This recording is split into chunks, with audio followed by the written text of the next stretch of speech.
జై శ్రీమన్నారాయణ. ఈరోజు మనం ధర్మపదం గ్రంథంలోని చాప్టర్ 3 శ్రీమద్ రామాయణం విభాగము 131 లవణాసురుడు వాల్మీకి ఆశ్రమంలో మాత సీతను గాంచుట. ఈ చిన్న ఎపిసోడ్ కూడా చూద్దాం. శ్రీరామునితో అనుమతి పొంది సైన్యంతో చవన మహర్షి ఆదిగా గల ఋషులతో కలిసి దేశ పడమర భాగాన ఉన్నటువంటి వరుణదేవుని సామ్రాజ్యానికి దగ్గరలో ఉన్నటువంటి లవణ రాక్షసుడి యొక్క వనము మధువనం దగ్గరకు బయలుదేరి వెళ్తుండగా మార్గ మధ్యములో శత్రుఘ్నుడు అతని యొక్క పరివారము కూడా వాల్మీకి మహర్షి ఆశ్రమంలో ఆ రాత్రి విశ్రాంతి తీసుకున్నారు. ఆ విశ్రాంతి తీసుకున్న సమయంలో వాల్మీకి మహర్షికి శత్రుఘ్నునికి కొంత చర్చ జరిగినది. ఆ చర్చ జరిగిన తరువాత మరలా అతను బయలుదేరాడు. ఆ చర్చలో వాల్మీకి మహర్షి శత్రుఘ్నునికి సుదాసు, సౌదాసు, వశిష్ఠ, కల్మషపాదుల వృత్తాంతాలు కూడా చెప్పాడు. అవన్నీ శ్రద్ధగా విన్నాడు శత్రుఘ్నుడు. తరువాత, మహాత్మా, మీరు చెప్పిన మహానుభావుల చరిత్ర అంతా విన్నాను, సంతోషం.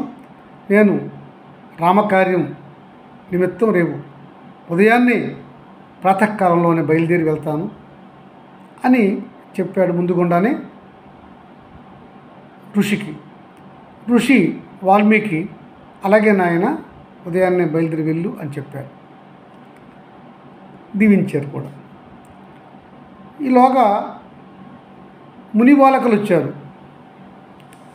మహాత్మా మహాసాధ్వీమణి కోసల రాజు శ్రీరాముని పత్ని అయినటువంటి సీతాదేవికి 2 కవలలు జన్మించారు. 2 ఆరోగ్యంగా ఉన్నారు. తల్లి కూడా ఆరోగ్యంగానే ఉన్నారు. వారికి తగు రక్షాబంధనములు, నామకరణములు చేయడానికి గాను ఋషిపత్నులు మిమ్మలను ఆహ్వానిస్తున్నారు అని చెప్పారు ఆ మునిబాలకులు. శ్రీరాముని పత్ని సీతాదేవికి 2 కవలలు జన్మించారు, తల్లి పిల్లలు ఆరోగ్యంగా ఉన్నారు అని చెప్పడం విన్నాడు శత్రుఘ్నుడు. చాలా సంతోషించాడు. అప్పుడు వారి సమక్షంలోనే వాల్మీకి మహర్షి అక్కడికి వెళ్ళి ఆ బిడ్డలకు తగిన శాస్త్రోక్తమైనటువంటి నామకరణములు, రక్షాబంధనములు చేశారు. ముందుగా పుట్టినవాడు ఈ బాబు గనుక ఇతనికి కుషుడు అని, తర్వాత పుట్టినవాడు ఇతను గనుక లవుడు అని నామకరణం చేస్తున్నాను అని వాళ్ళిద్దరికీ నామకరణములు చేశాడు వాల్మీకి మహర్షి. శత్రుఘ్నుడు ఎంతో భక్తి భావంతో మాత సీత ఆరోగ్యంగా ఉన్నారు, ఆమెకు 2 సంతానం కలిగారు, వారు కూడా ఆరోగ్యంగా ఉన్నారు అని తెలిసి ఎంతో సంతోషించాడు. సీతమ్మ అంటే శత్రుఘ్నుడికి తల్లి సమానురాలు. అతడికి గొప్ప భక్తి భావములు ఉన్నవి అన్నపైన వదిలిపైన. అతడు వెంటనే వెళ్ళి సీతమ్మ వారి పర్ణశాల దగ్గర చేరుకున్నాడు. మాతకు నమస్కరించాడు. మాత సీత అతన్ని చూసి కన్నీరు పర్యంతమైనది.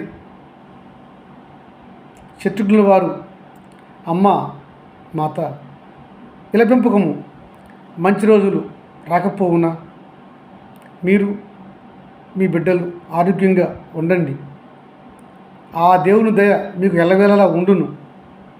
నేను ఒక రామకార్యార్థమై దేశ పడమర భాగానికి వెళ్తున్నాను అని చెప్పి అమ్మ సీతకు నమస్కరించి ప్రదక్షిణలు చేసి ఆమె యొక్క అనుమతి తీసుకొని అక్కడి నుంచి బయలుదేరి వెళ్ళాడు శత్రుఘ్నుడు. అలా శత్రుఘ్నుడు బయలుదేరి తన సైన్యంతో ఋషుల యొక్క మార్గ దర్శనంతో దేశానికి పశ్చిమాన ఉన్నటువంటి వరుణదేవుని సామ్రాజ్యానికి దగ్గరలో ఉన్నటువంటి లవణాసురుడి మధువనాన్ని చేరుకున్నారు. అందరూ కూడా తగు జాగ్రత్తగా ఆ లవణాసురుడిని సంహరణకు తగు ప్రయత్నాలు చేస్తూ వారి వారి స్థానాల్లో వారు పలు జాగ్రత్తగా ఉన్నారు. జై శ్రీమన్నారాయణ.